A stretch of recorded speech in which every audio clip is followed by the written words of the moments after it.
존경하는 국민 여러분, 내외신 기자 여러분, 이렇게 많은 관심을 가져주셔서 감사합니다.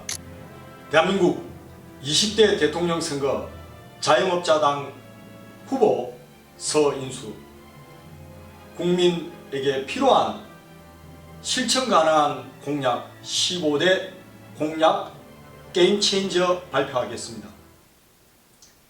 여섯 번째, 이 육체적 노동하면 저도 어느 후보 못지않게 육체적 노동을 많이 했었습니다.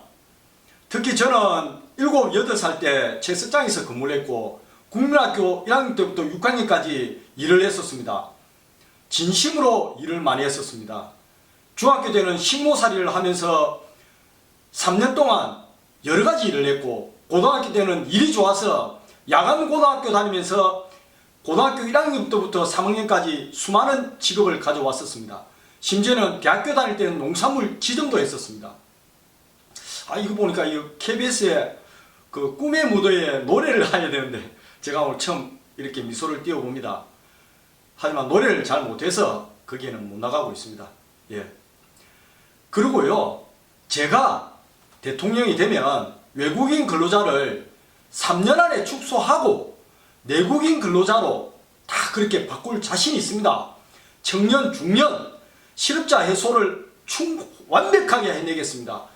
현 정부는 이 중국이라는 걸 이 한국말만 할 줄 알면 F3, F4 비자를 발급해 준다든지, 아니면 그 한국말을 할 줄 안다고 비자 발급하면 이름을 바꿉니다. 그리고 저 택도 아닌 특허증 이런 거 돈 주고 사가지고 그걸 갖다가 또 출연하면 은행에서 대출을 해줍니다. 지방 같은 데 가서 또 땅에 대해서 그 혜택을 받고, 사람은 누가 씁니까? 외국인, 베트남인이나 중국인을 씁니다. 외국인이 와가지고 우리 한국인을 쓰는 게 아니고, 그게 바로 이 행정, 이 나라를 내국 팔아먹는 행정을 하고 있는 겁니다. 이게 일부지만은 일부가 퍼져나가고 있습니다. 이 건설 현장, 단순 노동 현장에 기술이 그들도 나름대로 한다고 하는 사람들이 우리 한국에 왔겠지만 거의 300, 400, 500을 받아갑니다. 제가 한 달에 제가 지금 40만 원 가지고 생활합니다. 집이 있기 때문에 생활하는 겁니다. 여러분 놀라시지 마십시오. 저 16개월 동안 40만 원과 왜 생활하겠습니까? 이 정부가 매국노 행위를 하기 때문에 돈 쓰기 싫어서 제가 40만 원 가지고 생활하는 겁니다. 진심으로 제가 그 팩트 다 있습니다. 7번째, 법무부 출입국 관리법을 강화하겠습니다. 특히 다문화 가정에서 결혼 후 출산하고 나서 여성이 이혼하고 각종 사회 문제를 일으켜가지고 일부입니다. 이게 이제 SNS나 카톡이나 뭐 짤로 같은데 그들만의 어떤 그런 소통으로 인해서 이게 지금 만연해 있습니다.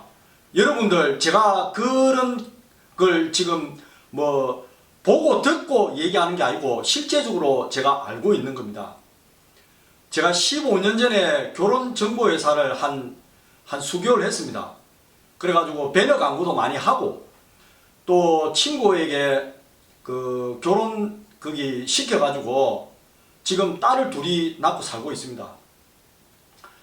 지금 외국인 여자가 우리 한국 와서 결혼해가지고 자녀를 낳아서 자녀가 한 초등학교 정도 다니면 그 이혼을 하는 그런 사유가 있습니다. 그 자세한 내용들은 대선 후보가 할 말은 아니고요. 그리고 나면 그 여자는 다시 그 나라 외국인 남자를 초청을 해가지고 아니면 SNS나 저그들만의 만남으로 다시 동거 내지 그렇게 삽니다. 그 남자는 한국 오면 근로를 하는데 돈을 좀 받습니다. 한 4, 500 받는다고 자랑 많이 합니다. 그리고 그 여자도 다른 어떤 사업장을 내서 조그만 그 소득을 가지겠죠. 이건 뭐 완전 그 외국인의 나라라고도 볼 수 있습니다. 여러분들이 그 모르든 알든 알 바는 없다 하지만 외국인들이 장악하고 있는 것들이 많습니다. 출입국 관리법을 강화하자는 얘기는 수차례 나왔을 겁니다. 또 외국인 여자와 결혼해서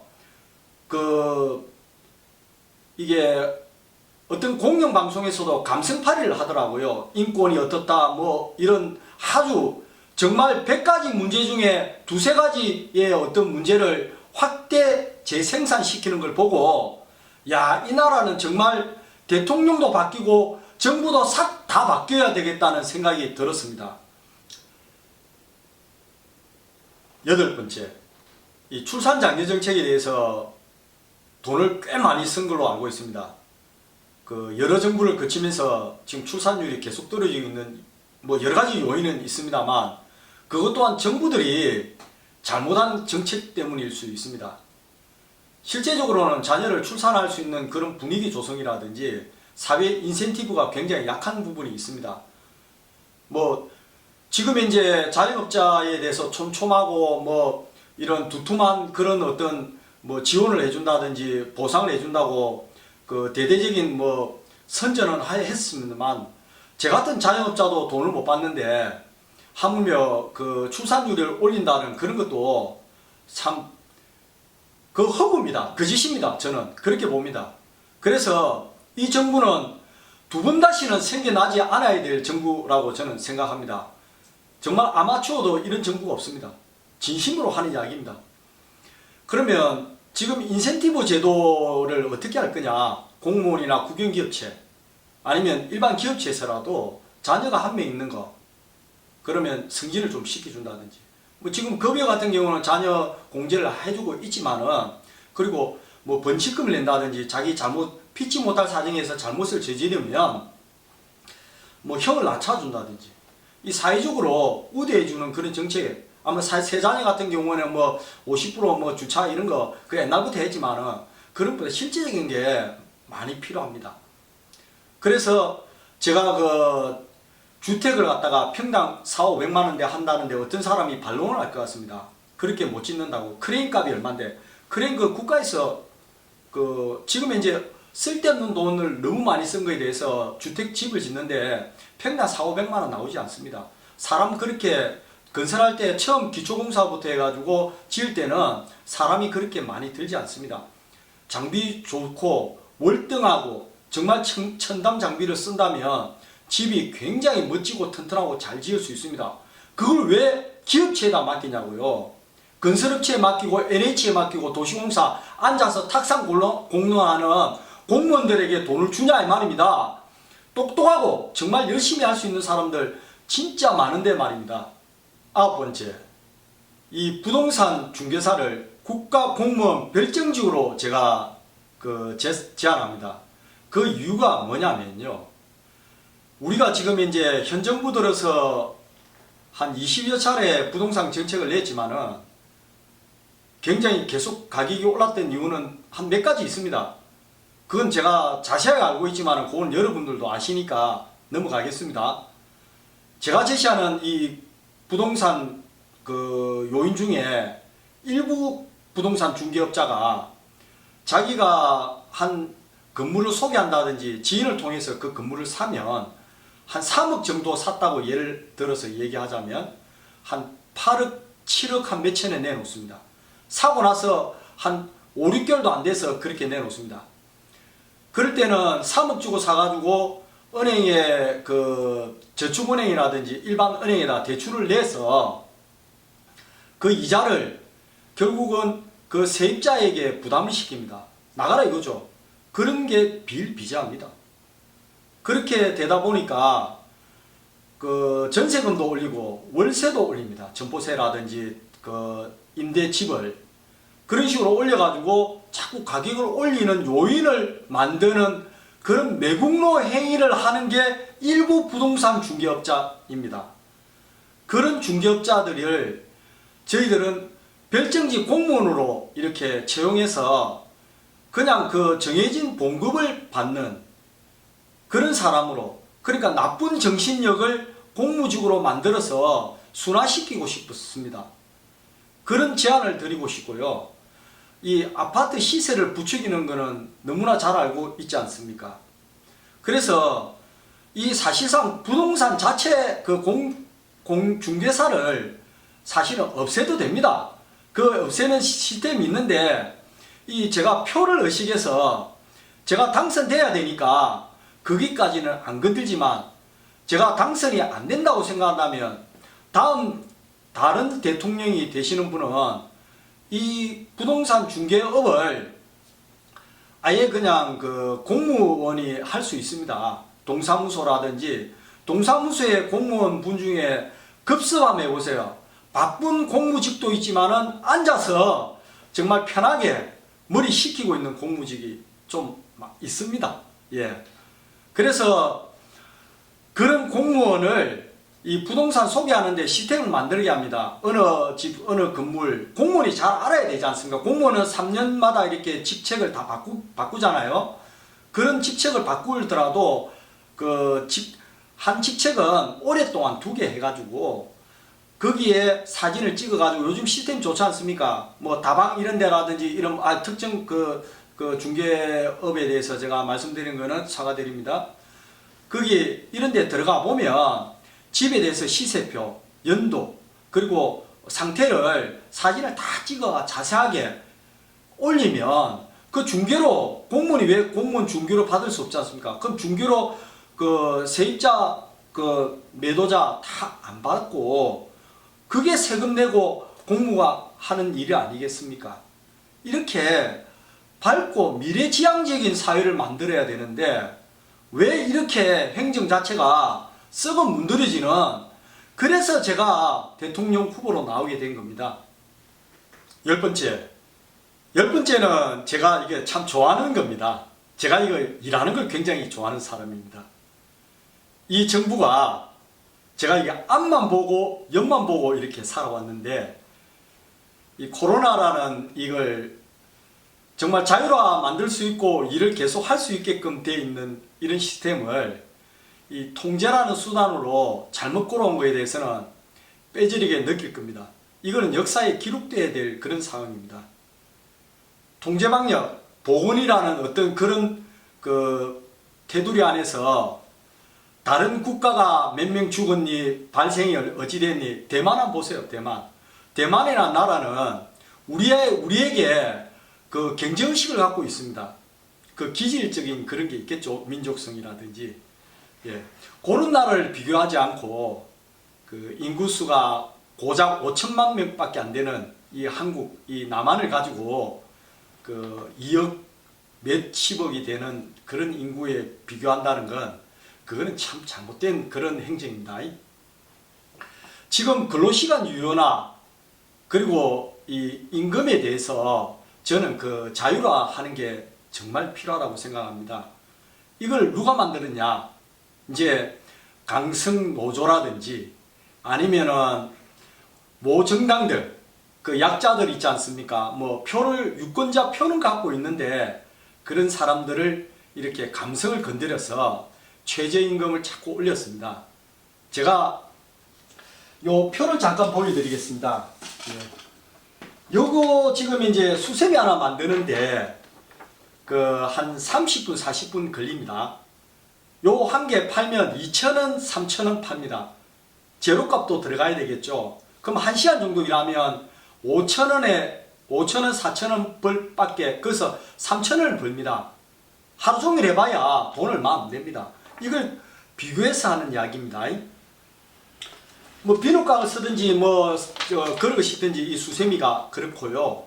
실밥을 딴다든지 단순 노동하는 사람들은 시간당 한 6,000원 심지어는 5,000원만 받아도 일을 하고 싶은데 최저임금이 뭐 8,000원 이렇게 되면 거기다가 뭐 주휴수당까지 주고라면 결국은 그런 악법을 만들므로 해서 일자리는 계속 축소되고 결국은 외국인 노동자를 쓰게 되고 그런 매국노 행위를 하는 행정들, 이 사람들은 사실은 정말 이번 정권, 새로 들어온 정권이 낱낱이 조사해서 누가 그런 정책을 만들었는가를 철저히 조사해서 좀 이렇게 그 두문다신 그런 정책을 못 만들도록, 저도 지금 오늘 만약에 이렇게 이야기하면 잡혀 들어갈 거예요. 아마 나도. 왜 그러냐면 여러분 알다시피 저번 정부에 대통령 한테 고소당한 청년이 있습니다. 모욕죄로.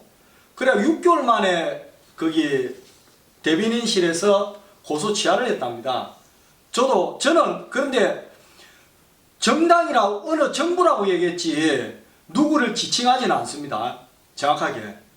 저는 국민을 보고 얘기할 뿐입니다. 우리 국민이라는 것은 전체 국민을 이야기합니다. 유권자 국민, 저는 젊은 국민, 특히 20대, 30대, 또 40대 국민에게 정말 죄송합니다. 저는 꿀 앉아서 빌고 싶고 그분들한테 매일 정말 손이 다 닳아서 뼈가 넣어도 제가 너무 죄송하다고 말씀드릴 수 있습니다.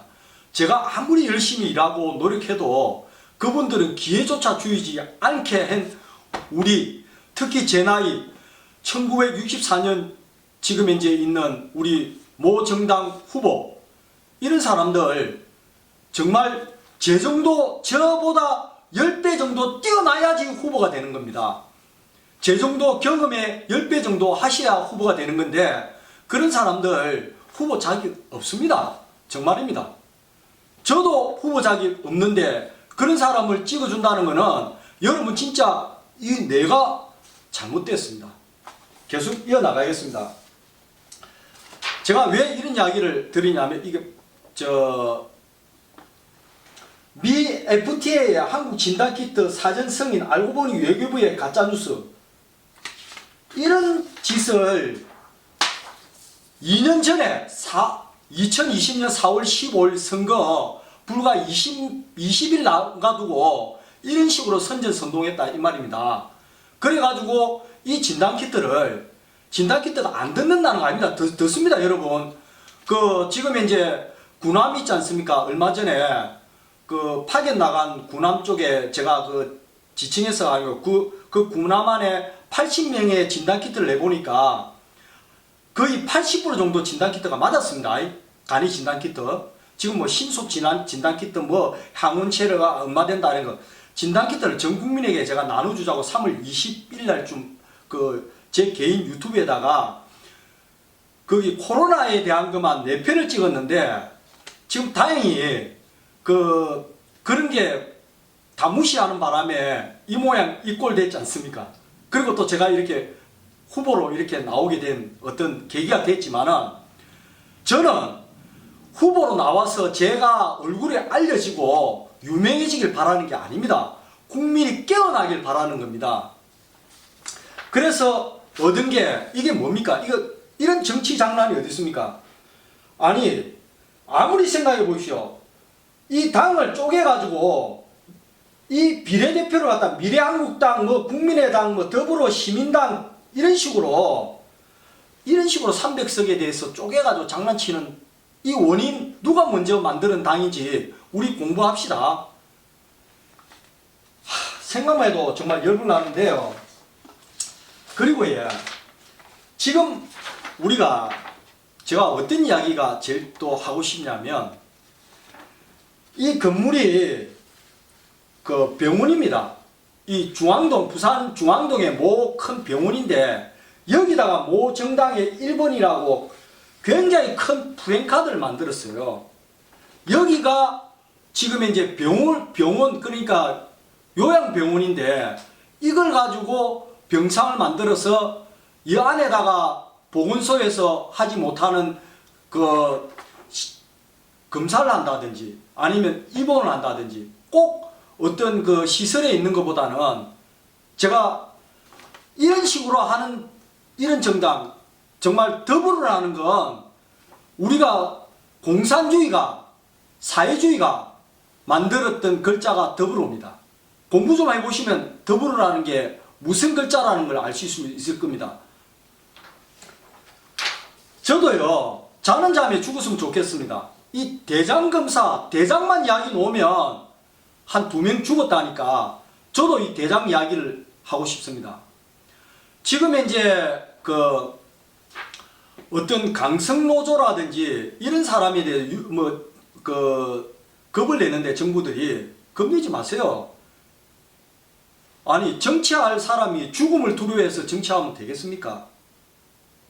국민을 보고 정치하고 그거 하면 죽는 거 10년 당겨 죽고 20년 당겨 죽는 건데 그게 무서워서 정치를 이따구로 하면 안 되죠.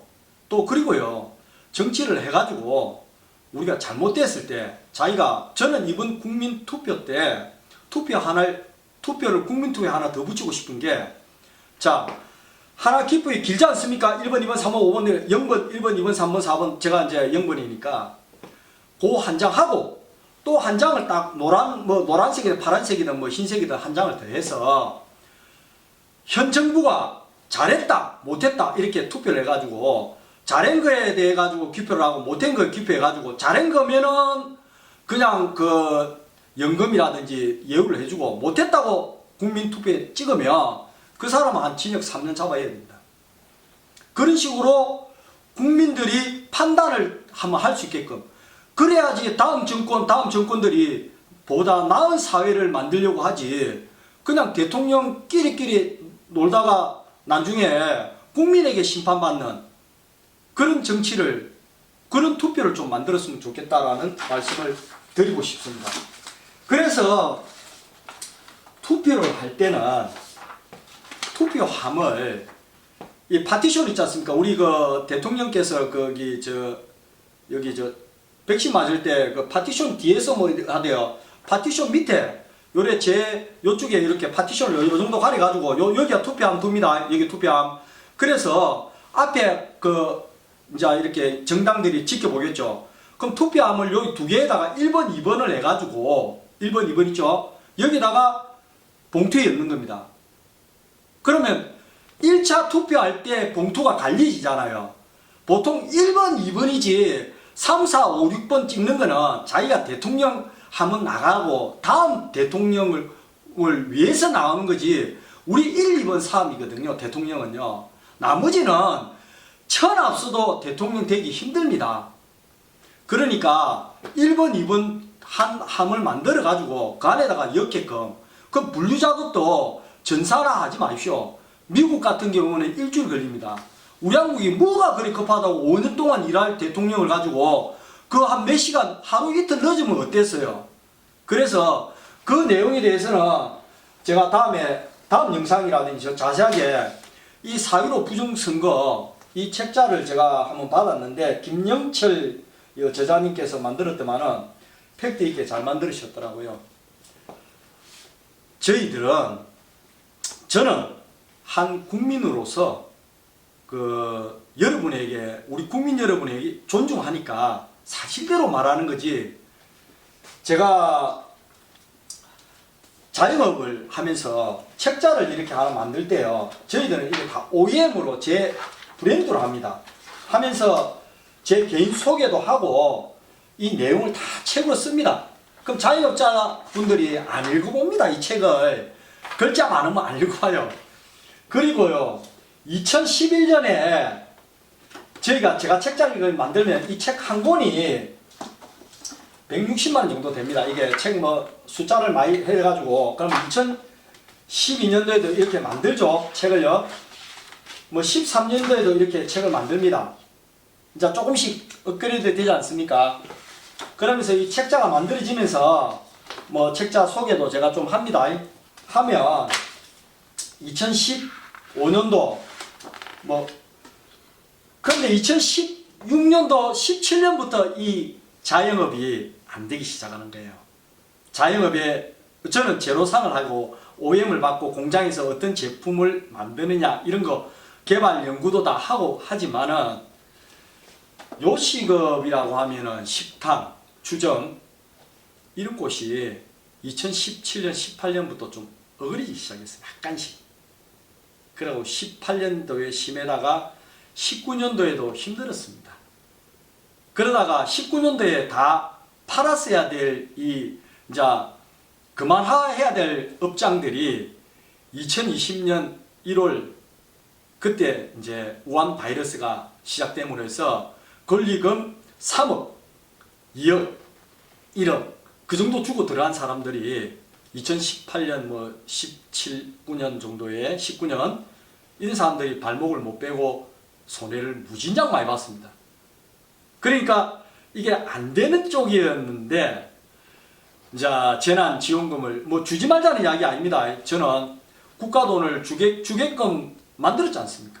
그래서 무슨 뜻인가는 우리 국민들이 판단하시고 제가 재난지원금을 비록 이렇게 못 받았다고 이런 영상을 찍는 것도 있습니다만 저는 재난지원금 받을 수 있는 그런 요건이 되는데도 어쨌든 안 줍니다. 축산물 유통 가공 뭐 소분 판매 저는 세금 계산서를 전부 다 업소에 발행했습니다. 자영업자 업소에 그것도 영업 제한하는 그런 업소에 발행했지만 저같이 참 아는 게 경험 있는 것만 가지고 공약을 냈었던 자입니다만 얼마나 똑똑하고 많은 자들이 있었겠습니까? 그런데도 그런 걸 다 무시하는 게 현재 이 정부입니다. 여러분 꼭 투표를 해주시길 바라겠습니다.